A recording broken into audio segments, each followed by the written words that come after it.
ಆತ್ಮೀಯ ಸಹೃದಯ ಸ್ಪರ್ಧಾರ್ಥಿಗಳೇ, ತಮ್ಮೆಲ್ಲರಿಗೂ ಜ್ಞಾನವಾಣಿ ಮಧು ಯೂಟ್ಯೂಬ್ ಚಾನಲ್ಗೆ ಸ್ವಾಗತ. ತಾವೆಲ್ಲರೂ ಸಂಕ್ರಾಂತಿ ಹಬ್ಬವನ್ನ ಅದ್ದೂರಿಯಾಗಿ ಆಚರಿಸಿದ್ರಿ. ಈ ಒಂದು ಹಬ್ಬದ ಬಗ್ಗೆ ಕೆಲವೊಂದು ಪ್ರಶ್ನೆಗಳು ಪರೀಕ್ಷೆಗಳಲ್ಲಿ ಬರ್ತವೆ ಮತ್ತು ಇವತ್ತು ಸೇನಾ ದಿವಸ. ಈ ಭಾರತೀಯ ಸೇನೆಯ ಬಗ್ಗೆನೂ ಕೂಡ ಕೆಲವೊಂದಷ್ಟು ಪ್ರಶ್ನೆಗಳು ಪರೀಕ್ಷೆಗಳಲ್ಲಿ ಬರುತ್ತೆ. ಆ ದೃಷ್ಟಿಯಿಂದ ಒಂದಷ್ಟು ಪ್ರಶ್ನೆಗಳನ್ನ ತಮ್ಮ ಮುಂದಿಡ್ತಾ ಇದ್ದೀನಿ. ಇದಕ್ಕೆ ಉತ್ತರವನ್ನ ನೀಡ್ತೀರಿ ಅಂತ ಭಾವಿಸ್ತಾ ಈ ಒಂದು ಸರಣಿಯನ್ನ ಪ್ರಾರಂಭಿಸೋಣ. ವೀಕ್ಷಕರೇ, ಈಗ ನಾವು ಈ ದಿನದ ಹಬ್ಬವನ್ನ ಕೆಲವೊಂದು ಪ್ರಶ್ನೆಗಳ ಮೂಲಕ ಹೇಗೆ ವೈಜ್ಞಾನಿಕವಾಗಿ ಆಚರಿಸ್ತೇನೆ ಅನ್ನೋದನ್ನು ನೋಡೋಣ. ಮೊದಲನೆಯ ಪ್ರಶ್ನೆ, ಸಂಕ್ರಾಂತಿಯನ್ನ ಯಾವ ಮಾನದಿಂದ ನಿಗದಿಪಡಿಸಲಾಗಿದೆ? ಆಪ್ಷನ್ ಎ ಚಂದ್ರಮಾನ, ಆಪ್ಷನ್ 2 ಸೌರಮಾನ, ಆಪ್ಷನ್ 3 ಶುಕ್ರಮಾನ, ಆಪ್ಷನ್ 4 ಗ್ರೆಗೋರಿಯನ್. ಭಾರತದ ಬಹುತೇಕ ಹಬ್ಬಗಳನ್ನು ನಾವು ಚಂದ್ರಮಾನದಿಂದಲೇ ಪ್ರಾರಂಭಿಸ್ತೀವಿ. ಉದಾಹರಣೆಗೆ ಚಂದ್ರಮಾನ, ಯುಗಾದಿ, ಸೌರಮಾನ, ಶುಕ್ರಮಾನ ಇವೆಲ್ಲ ಇದೆ. ಆದ್ರೂ ಕೂಡ ನಮ್ಮಲ್ಲಿ ಚಂದ್ರಮಾನದ ಮೂಲಕನೇ ಭಾರತದ ಬಹುತೇಕ ಹಬ್ಬಗಳನ್ನ ಪ್ರಾರಂಭಿಸ್ತೀವಿ. ಯುಗಾದಿ ಹಬ್ಬವನ್ನ ಚಂದ್ರಮಾನ ಯುಗಾದಿ ಅಂತಲೂ ಕೂಡ ಕರಿತೀವಿ. ಈ ನಮ್ಮ ಭಾರತದ ಒಂದು ಕ್ಯಾಲೆಂಡರ್ ಇದೆ, ಅದನ್ನ ಸಾಲಿವಾನ ಶಕ ಕ್ಯಾಲೆಂಡರ್ ಅಂತ ಕರಿತೀವಿ. ಇದು ಭಾರತದ ಅಧಿಕೃತ ಕ್ಯಾಲೆಂಡರ್, ಸಾಲಿವಾನ ಕ್ಯಾಲೆಂಡರ್. ಈ ಸಾಲಿವಾನ ಕ್ಯಾಲೆಂಡರ್ ಅನ್ನ ಯಾರು ಮಾಡಿದ್ರು ಅಂದ್ರೆ, ಸ್ಥಾಪನೆ ಮಾಡಿದ್ರು ಯಾರು ಸ್ಟಾರ್ಟ್ ಮಾಡಿದ್ರು ಅಂದ್ರೆ ಗೌತಮಿ ಪುತ್ರ ಸಾತಕರ್ಣಿ. ಗೌತಮಿ ಪುತ್ರ ಸಾತಕರ್ಣಿ ಸಾತವಾಹನ ಮನೆತನದ ರಾಜ. ಇವನು ಕ್ರಿಸ್ತ ಶಕ 78ರಲ್ಲಿ ಸ್ಥಾಪನೆ ಮಾಡ್ತಾನೆ. ಹಾಗಾಗಿ ನಮ್ಗೆ ಗ್ರೆಗೋರಿಯನ್ ಕ್ಯಾಲೆಂಡರ್ ಅಥವಾ ಕ್ರಿಶ್ಚಿಯನ್ ಕ್ಯಾಲೆಂಡರ್ಗೂ ನಮ್ಮ ಕ್ಯಾಲೆಂಡರ್ಗೂ ಎಷ್ಟು ವ್ಯತ್ಯಾಸಗಳಿದೆ ಅಂದ್ರೆ 78 ವರ್ಷ ವ್ಯತ್ಯಾಸ ಇದೆ. ಈಗ 2026 ಅಂತ ನಾವು ಏನ್ ಹೇಳ್ತೇವಿ, ಅದಕ್ಕೆ 78 ವರ್ಷವನ್ನ ಕಳೆದ್ರೆ ಈಗ ನಾವು ಸಾಲಿವಾನ ಶಕ ಕ್ಯಾಲೆಂಡರ್ ಅಲ್ಲಿ ಆ ವರ್ಷದಲ್ಲಿ ಇದ್ದೀವಿ. ಇದು ಭಾರತೀಯ ಕ್ಯಾಲೆಂಡರ್. ನಮ್ದು ಮಾಸಗಳು ಕೂಡ ಬೇರೆ ಇದೆ, ಚೈತ್ರ, ವೈಶಾಖ ಈ ತರ ಇದೆ. ಅದೇ ತರ ಸಾಲಿವಾನ ಶಕ ಅನ್ನೋದು ನಮ್ಮ ಭಾರತೀಯ ಕ್ಯಾಲೆಂಡರ್. ಇದರ ಅನ್ವಯ ಏನ್ ಮಾಡ್ತಾರೆ ಅಂದ್ರೆ, ಚಂದ್ರನ ಆಧಾರದ ಮೇಲೆ ಲೆಕ್ಕ ಹಾಕಿ ಭಾರತದಲ್ಲಿ ಹಬ್ಬಗಳನ್ನ ತೀರ್ಮಾನ ಮಾಡ್ತಾರೆ. ಹಾಗಾಗಿ ಬಹುತೇಕ ಹಬ್ಬಗಳು ಹುಣ್ಣಿಮೆ ಅಥವಾ ಅಮಾವಾಸ್ಯೆಯ ದಿನಗಳ ಆಚುಪಾಸು ಇರುತ್ತೆ. ನೆಕ್ಸ್ಟ್, ಸೌರಮಾನ.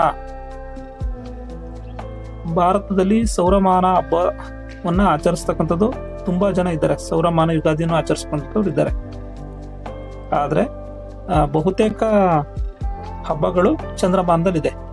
ಸಂಕ್ರಾಂತಿಯನ್ನ ಎಲ್ಲರೂ ಕೂಡ ಸೌರಮಾನವನ್ನೇ ಆಧರಿಸಿ ಆಚರಿಸ್ತಾರೆ. ಹಾಗಾಗಿ ಇದಕ್ಕೆ ಉತ್ತರ ಸೌರಮಾನ ಕರೆಕ್ಟು. ಇದೊಂದು ಭೌಗೋಳಿಕವಾದಂತಹ ವೈಜ್ಞಾನಿಕವಾದಂತಹ ಹಬ್ಬ. ಯಾಕೆ ಅಂದ್ರೆ ಸೂರ್ಯ ಉತ್ತರಾಯಣಕ್ಕೆ ಪ್ರವೇಶ ಮಾಡ್ತಾನೆ. 12 ಸಂಕ್ರಮಣಗಳಿವೆ, 12 ರಾಶಿಗಳಿವೆ. ಅದರಲ್ಲಿ ಧನುರಾಶಿಯಿಂದ ಮಕರ ರಾಶಿಗೆ ಸೂರ್ಯ ಪ್ರವೇಶ ಮಾಡ್ತಾನೆ. ಹಾಗಾಗಿ ಸಂಕ್ರಾಂತಿಯನ್ನು ಆಚರಿಸ್ತೀವಿ. ಸಂಕ್ರಾಂತಿ ಅಂದ್ರೆ ಹೊಸ ಬೆಳಕು ಎಂಬ ಅರ್ಥ. ಸೂರ್ಯ ಹೊಸದಾಗಿ ಹುಟ್ಟುತ್ತಾನೆ, ಹೊಸದಾಗಿ ಬರ್ತಾನೆ, ಪ್ರತಿ ವರ್ಷ ಹೊಸದ ರೀತಿಯಲ್ಲಿ ಬರ್ತಾನೆ ಅಂತ.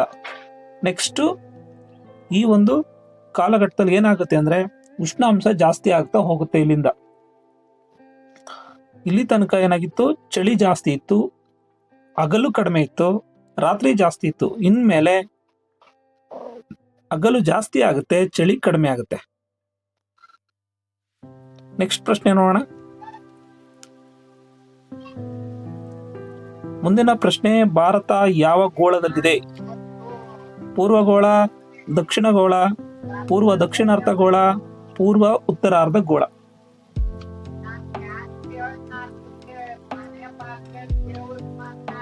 ಆನ್ಸರ್ ಹೇಳಿ ನೋಡೋಣ. ಇದು ಪ್ರಪಂಚದ ಭೂಪಟ. ಹೇಗೆ ಯಾವ ಗೋಳದಲ್ಲಿದೆ ಅಂತ ಹೆಂಗ್ ತಿಳ್ಕೊಳ್ಳೋದಂದ್ರೆ, ಅಕ್ಷಾಂಶ ಮತ್ತು ರೇಖಾಂಶಗಳನ್ನು ಹೇಳ್ಕೋಬೇಕು. ಅಕ್ಷಾಂಶದಲ್ಲಿ ಬಹು ಮುಖ್ಯವಾದಂಥದ್ದು ಸಮಭಾಜಕ ವೃತ್ತ. ನೆಕ್ಸ್ಟ್, ರೇಖಾಂಶದಲ್ಲಿ ಬಹು ಮುಖ್ಯವಾದಂಥದ್ದು ಗ್ರೀನ್ವಿಚ್ ರೇಖೆ. ಇದು ಓರೆಯಾಗಿದೆ ನಿಜವಾಗ್ಲೂ ಕೂಡ, ಏಕೆಂದ್ರೆ ಇಲ್ಲಿ ಭೂಖಂಡ ಇರೋದ್ರಿಂದ ಸಮುದ್ರದ ಮೇಲೆ ಎಳಿಬೇಕು ಅನ್ನೋ ದೃಷ್ಟಿಯಿಂದ ಇದನ್ನ 0 ಡಿಗ್ರಿ ರೇಖಾಂಶ, ಇದನ್ನ ಗ್ರೀನ್ವಿಚ್ ರೇಖೆ ಅಂತ ಕರಿತೀವಿ. ಈಗ ನಾವು ಇದರಲ್ಲಿ ಪೂರ್ವ, ಪಶ್ಚಿಮ, ಉತ್ತರ, ದಕ್ಷಿಣವನ್ನು ಗುರುತಿಸೋಣ. ಇದು ಪೂರ್ವ ಭಾಗ, ಇದು ಪಶ್ಚಿಮ ಭಾಗ, ಇದು ದಕ್ಷಿಣ ಭಾಗ, ಇದು ಉತ್ತರ ಭಾಗ. ಈಗ ಭಾರತ ಎಲ್ಲಿದೆ? ಪೂರ್ವ ಭಾಗದ ಉತ್ತರಾರ್ಧ ಗೋಳದಲ್ಲಿದೆ. ಪೂರ್ವ ಭಾಗದ ಉತ್ತರಾರ್ಧ ಗೋಳದಲ್ಲಿದೆ. ಹಾಗಾಗಿ ಸರಿಯಾದ ಉತ್ತರ ಯಾವ್ದೀಗ? ಸರಿಯಾದ ಉತ್ತರ ಆಪ್ಷನ್ 4, ಪೂರ್ವದ ಉತ್ತರಾರ್ಧ ಗೋಳದಲ್ಲಿ ಐತೆ. ಏನ್ ಯಾಕೆ ಸರ್ ಇದು ನಮ್ಗೆ ಪೂರ್ವ ಉತ್ತರಾರ್ಧ ಗೋಳದಿದ್ರು ಹಬ್ಬಕ್ಕೂ ಏನ್ ಸಂಬಂಧ ಅಂದ್ರೆ, ಸೂರ್ಯನ ಕಿರಣಗಳು ಸಮಭಾಜಕ ವೃತ್ತಕ್ಕೆ ಹೆಚ್ಚಿನವಾಗಿ ಬೀಳ್ತಾ ಇರ್ತವೆ. ಭೂಮಿ 23.5 ಡಿಗ್ರಿ ವಾಲೈತೆ. ಭೂಮಿ ನೇರವಾಗಿಲ್ಲ, ಇದು ಲಂಬಕೋನ ಅನ್ಕೊಳ್ಳಿ. ಲಂಬಕೋನದಲ್ಲಿ ಇದು ಲಂಬಕೋನ ಅನ್ಕೊಂಡ್ರೆ 23.5 ಡಿಗ್ರಿ ವಾಲೈತೆ. 23.5 ಡಿಗ್ರಿ ವಾಲೈತೆ ಭೂಮಿ ತನ್ನ ಅಕ್ಷಾಂಶದಲ್ಲಿ. ಲಂಬಕೋನದಿಂದ 23.5 ಡಿಗ್ರಿಯನ್ನು ವಾಲೈತೆ. ಈ ಕಡೆಯಿಂದ 23.5 ಡಿಗ್ರಿ.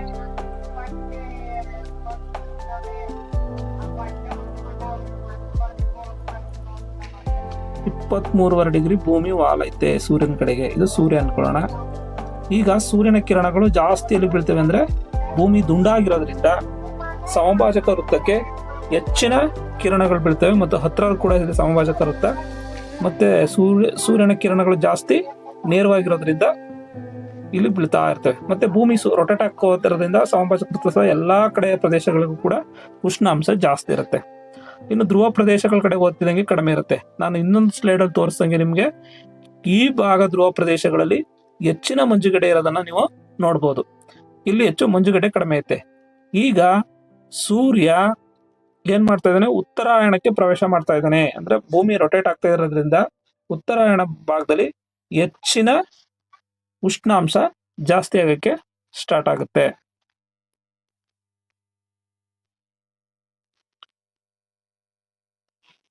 ಈಗ ಭಾರತದಲ್ಲಿ ಚಳಿಗಾಲ ಇದೆ. ಸಮಭಾಜಕ ವೃತ್ತದಿಂದ ಈಗ ಸೂರ್ಯ ಈ ಕಡೆಗೆ ಜಾಸ್ತಿ ಬೆಳಕನ್ನ ನೀಡೋದ್ರಿಂದ ಹಗಲು ಜಾಸ್ತಿ ಆಗುತ್ತೆ. ಭಾರತದಲ್ಲಿ ಚಳಿ ಕಳೆದು ಬೇಸಿಗೆಯನ್ನ ಮುನ್ಸೂಚನೆಯನ್ನ ಇದು ನೀಡ್ತಾ ಇದೆ. ಹಾಗಾಗಿ ನಮ್ದು ಕೇವಲ ಸಂಸ್ಕೃತಿ ಅಲ್ಲ, ವೈಜ್ಞಾನಿಕವಾಗಿ ಆಚರಣೆಗಳಿಂದಂತಹ ಕೂಡಿದಂತಹ ಹಬ್ಬ ಇದು. ನಮ್ಮ ಸಂಸ್ಕೃತಿಯಲ್ಲಿ ವೈಜ್ಞಾನಿಕತೆಯನ್ನು ಕೂಡ ಅಳವಡಿಸ್ಕೊಂಡಿದೀವಿ ನಾವು.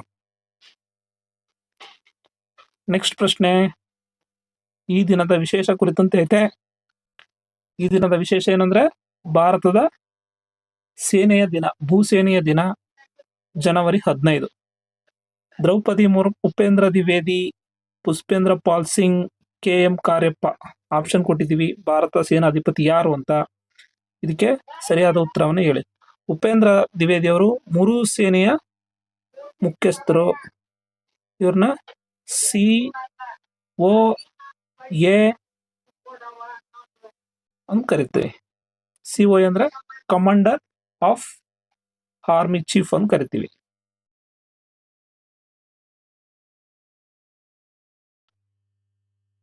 ಈಗ ಭಾರತದ ಪ್ರಸ್ತುತ ಸೇನೆಯ ಸೇನಾಧಿಪತಿ ಯಾರು? ದ್ರೌಪದಿ ಮುರ್ಮು, ಉಪೇಂದ್ರ ದ್ವಿವೇದಿ, ಪುಷ್ಪೇಂದ್ರ ಪಾಲ್ ಸಿಂಗ್, KM ಕಾರ್ಯಪ್ಪ ಅಂತ 4 ಆಪ್ಷನ್ ಕೊಟ್ಟಿದ್ದಾರೆ. ಇದರಲ್ಲಿ ಯಾವ್ದು ಸರಿ ಅನ್ನೋದು ನೋಡೋಣ.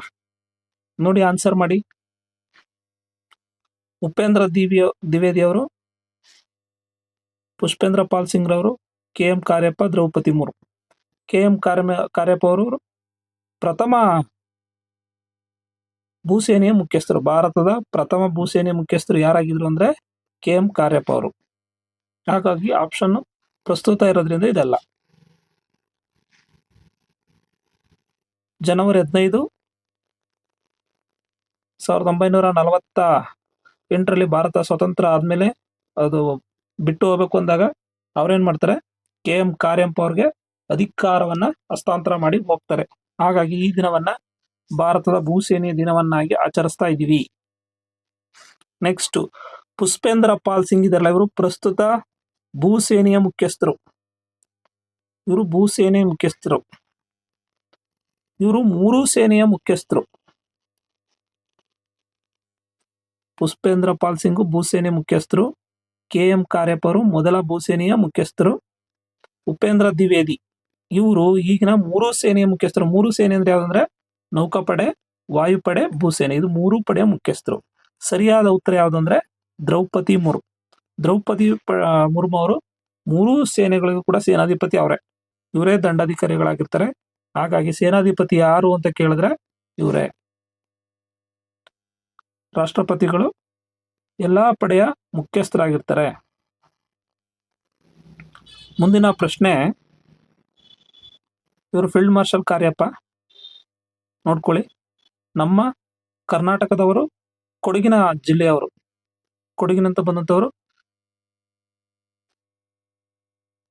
ನೆಕ್ಸ್ಟ್ ಪ್ರಶ್ನೆ, ಭಾರತೀಯ ಸೇನೆಯ ಬಟ್ಟೆಯ ಬಣ್ಣ ಯಾವುದು ಅಂತ ಕೇಳಿದೀವಿ. ಕೆಂಪು, ಕಾಕಿ, ಆಲಿವ್ ಡ್ರಾವ್, ಚೀತಾ ಡ್ರಾವ್. ಭಾರತೀಯ ಸೇನೆಯಲ್ಲಿ ಯಾವ ಬಟ್ಟೆ ಬಳಸ್ತೀವಿ ಅಂತ ಕೇಳಿದ್ದಾರೆ. ಕೆಂಪು ಬ್ರಿಟಿಷರು ಆರಂಭಿಕ ಹಂತದಲ್ಲಿದ್ದಂತಹ ಸಂದರ್ಭದಲ್ಲಿ ಬಳಸ್ತಾ ಇದ್ರು ಭಾರತಕ್ಕೆ ಬಂದಾಗ. ಆದ್ರೆ ಭಾರತದಲ್ಲಿ ಹವಾಗುಣ ಯಾವಾಗ್ಲೂ ಉಷ್ಣಾಂಶದಿಂದ ಕೂಡಿರುತ್ತೆ. ಮತ್ತೆ ಭಾರತದಲ್ಲಿ ಯುದ್ಧ ಮಾಡುವಂತ ಸಂದರ್ಭದಲ್ಲಿ ಕೆಂಪು ಬಟ್ಟೆ ತುಂಬಾ ಚೆನ್ನಾಗಿ ಗೋಚರಿಸ್ತಾ ಇರುತ್ತೆ. ಬಿಸಿಲು ಚೆನ್ನಾಗಿರೋದ್ರಿಂದ ರಿಫ್ಲೆಕ್ಟ್ ಆಗ್ತಾ ಇರುತ್ತೆ. ಹಾಗಾಗಿ ಏನ್ ಮಾಡ್ತಾರೆ, ಇವರ ಸೈನಿಕರನ್ನ ಕೊಲ್ತಾ ಇರ್ತಾರೆ. ಈ ದೃಷ್ಟಿಯಿಂದ ಏನ್ ಮಾಡ್ತಾರೆ, ಅವರು ಈ ಪ್ರದೇಶಕ್ಕೆ ಹೊಂದುವಂತಹ ಒಂದು ಕಲರ್ ಅನ್ನ ಚೂಸ್ ಮಾಡ್ಬೇಕಂತ ಅನಿವಾರ್ಯ ಪರಿಸ್ಥಿತಿ ಬರುತ್ತೆ. ಅವಾಗ ಕಾಕಿ ಕಲರ್ ಅನ್ನ ಚೂಸ್ ಮಾಡ್ಕೋತಾರೆ. ಪ್ರಸ್ತುತ ಏನ್ ಮಾಡುತ್ತಂದ್ರೆ ಭಾರತ ಇವತ್ತಿನ ಕಾಲದಲ್ಲಿ ಕೆಲವೊಂದು ವಿದ್ಯಮಾನಗಳು ಬದಲಾದಂತೆ, ಟೆಕ್ನಾಲಜಿ ಬದಲಾದಂತೆ ಕಾಕಿ ಬಟ್ಟೆಯು ಕೂಡ ಗುರುತಿಗೆ ಬೇಗ ಸಿಗ್ತಾ ಇದೆ. ಹಾಗಾಗಿ ಭಾರತ ಏನ್ ಮಾಡುತ್ತು, ಹ್ಯಾಲಿವ್ ಡ್ರಾವ್ ಎಂಬ ಕಲರ್ ಅನ್ನ ಬಳಸುತ್ತೆ. ಹ್ಯಾಲಿವ್ ಅನ್ನೋದು ಒಂದು ಯುರೋಪ್ ಖಂಡದಲ್ಲಿ ಬೆಳೀತಕ್ಕಂತಹ ಒಂದು ಸಸ್ಯ, ಒಂದು ಮರ. ಆ ಮರದ ಎಲೆಗಳ ಕಲರ್ ಇದೆ, ಹಸಿರು, ಮಾಮೂಲಿ ಹಸಿರು ಕಲರ್ ಇರುತ್ತೆ. ಇದೊಂದು ಸ್ವಲ್ಪ ಬೇರೆ ತಿರಿ ಹಸಿರು ಕಲರ್ ಇದೆ, ಅದನ್ನ ನಿಮ್ ಕೆಳಗಡೆ ತೋರಿಸ್ತೀನಿ. ಚೀತಾ ಡ್ರಾವ್, ಚೀತಾ ಡ್ರಾವ್ ಅನ್ನೋದು ಆಪ್ಷನ್ ಅಲ್ಲ ನೋಡಿ. ನೆಕ್ಸ್ಟ್, ಈ ತರದಿಂದ ಹಿಡಿದು ಈ ಕಲರ್ಗೆ ನಾವು ಈಗ ಬಂದಿದ್ದೀವಿ.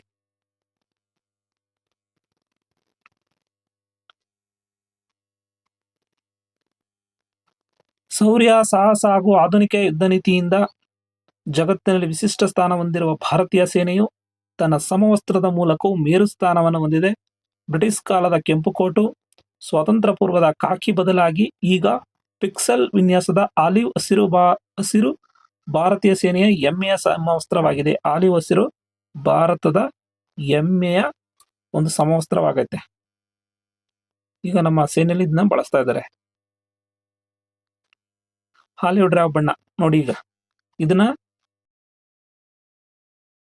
ಹಬ್ಬವನ್ನ ಬೇರೆ ಹೆಸರಿನಲ್ಲಿ ಕರೀತಾರೆ. ಅವರವರ ಭಾಷೆಯಲ್ಲಿ, ಅವರವರ ಭೌಗೋಳಿಕಕ್ಕೆ ತಕ್ಕಂತೆ ವಿವಿಧ ರೀತಿಯಲ್ಲಿ ಆಚರಣೆ ಮಾಡುತ್ತಾ, ವಿವಿಧ ರೀತಿಯ ಉಪಹಾರಗಳನ್ನ ಸೇವಿಸ್ತಾ ಈ ಹಬ್ಬವನ್ನ ಆಚರಿಸ್ತಾರೆ. ಹಾಗಾಗಿ ನೋಡ್ಕೊಳ್ಳಿ ಎಲ್ಲೆಲ್ಲಿ ಯಾವ್ಯಾವ ರೀತಿ ಆಚರಿಸ್ತಾರೆ ಅಂತ. ಅದರಲ್ಲೂ ತಮಿಳುನಾಡಲ್ಲಿ ಪೊಂಗಲ್ ಫೇಮಸ್. ಕರ್ನಾಟಕದಲ್ಲಿ ಮಕರ ಸಂಕ್ರಾಂತಿ ಇದ್ದಾಗ ನಾವು ಕಬ್ಬು ಮುಂತಾದ ವಸ್ತುಗಳನ್ನ, ಎಳ್ಳು ಬೆಲ್ಲ ಈ ತರದನ್ನ ಬಳಸ್ತಾರೆ. ಇವರು ಪೊಂಗಲ್ ಅನ್ನ ಮಾಡ್ತಾರೆ. ಇನ್ನು ಬೇರೆ ಬೇರೆ ರಾಜ್ಯಗಳಲ್ಲಿ ಬೇರೆ ಬೇರೆ ಉಡುಗೆ ತೊಡುಗೆಗಳಲ್ಲಿ ವ್ಯತ್ಯಾಸ ಇದೆ. ಕೆಲವೊಂದು ರಾಜ್ಯಗಳಲ್ಲಿ ಗಾಳಿಪಟವನ್ನ ಆರಿಸ್ತಾರೆ. ದಯವಿಟ್ಟು ಯಾರು ಗಾಳಿಪಟವನ್ನ ಆರಿಸ್ಬೇಕಾದ್ರೆ ನೂಲು, ಅದು ಪ್ಲಾಸ್ಟಿಕ್ ನೂಲುಗಳನ್ನ ಬಳಸಬೇಡಿ, ಸಿಂಥೆಟಿಕ್ ನೂಲುಗಳನ್ನ ಬಳಸಬೇಡಿ. ಇದರಿಂದ ಅನೇಕರ ಪ್ರಾಣ ಕೂಡ ಹಾನಿ ಆಗ್ತಾ ಇದೆ. ಹಾಗಾಗಿ ಗಾಳಿಪಟ ಆರಿಸುವಾಗ ಎಚ್ಚರಿಕೆ ಇರಲಿ. ನೆಕ್ಸ್ಟ್, ಯುಗಾದಿ ಹಬ್ಬ. ಯುಗಾದಿ ಹಬ್ಬವನ್ನು ಕೂಡ ಅನೇಕ ಜಿಲ್ಲೆಯ ರಾಜ್ಯಗಳಲ್ಲಿ ಅನೇಕ ರೀತಿಯಲ್ಲಿ ಆಚರಿಸ್ತಾರೆ. ವಿವಿಧ ರಾಜ್ಯಗಳಲ್ಲಿ ವಿವಿಧ ರೀತಿಯ ಹೆಸರುಗಳಿಂದ ಕರೀತಾರೆ. ಅಸ್ಸಾಂನಲ್ಲಿ ಬಿಹು, ನೆಕ್ಸ್ಟ್ ಪಂಜಾಬ್ ಅಲ್ಲಿ ಬೈಸಾಖಿ ಅಂತ ಕರೀತಾರೆ. ನಮ್ಮ ಕರ್ನಾಟಕದಲ್ಲಿ ಯುಗಾದಿ ಅಂತ ಕರಿತೀವಿ. ವಿವಿಧ ರಾಜ್ಯಗಳಲ್ಲಿ ವಿವಿಧ ಹೆಸರಿನಿಂದ ಕರೀತಾರೆ. ಕೇರಳದಲ್ಲಿ ವಿಷು ಅಂತ ಕರೀತಾರೆ. ಹಾಗಾಗಿ ಈ ಹಬ್ಬಗಳನ್ನ ಯಾವಾಗ್ಲೂ ತಿಳ್ಕೊಂಡಿರಿ. ಮುಂದಿನ ತರಗತಿಗಳಲ್ಲಿ HSTR, PSTR ಮತ್ತು GPSTR ಸಂಬಂಧಿಸಿದಂತಹ ತರಗತಿಗಳೇನಾದ್ರು ಬೇಕಂದ್ರೆ ಕಮೆಂಟ್ ಬಾಕ್ಸ್ ಅಲ್ಲಿ ತಿಳಿಸಿ. ಅದರ ಪ್ರಯತ್ನವನ್ನು ಕೂಡ ಮಾಡ್ತೀವಿ. ಮೌಲ್ಯ ಶಿಕ್ಷಣ, ಆರೋಗ್ಯ ಶಿಕ್ಷಣ ಮತ್ತೆ ಕಲಿಕೆಯಲ್ಲಿ ಮೌಲ್ಯಮಾಪನ ಈ ಕುರಿತಂತಹ ವಿಡಿಯೋಗಳು ಮತ್ತೆ ಸಮಾಜ ವಿಜ್ಞಾನ ಮತ್ತು ಕನ್ನಡ ಬೋಧನಾ ವಿಷಯಕ್ಕೆ ಸಂಬಂಧಿಸಿದಂತಹ ತರಗತಿಗಳನ್ನ ನಾವು ಮಾಡುವಂತ ಪ್ರಯತ್ನ ಮಾಡ್ತೀವಿ. ಇದಕ್ಕೆ ನಿಮ್ಮ ಸಹಕಾರ ಇರಲಿ. ಸಬ್ಸ್ಕ್ರೈಬ್ ಮಾಡಿ, ಶೇರ್ ಮಾಡಿ, ಲೈಕ್ ಮಾಡಿ. ಧನ್ಯವಾದಗಳು.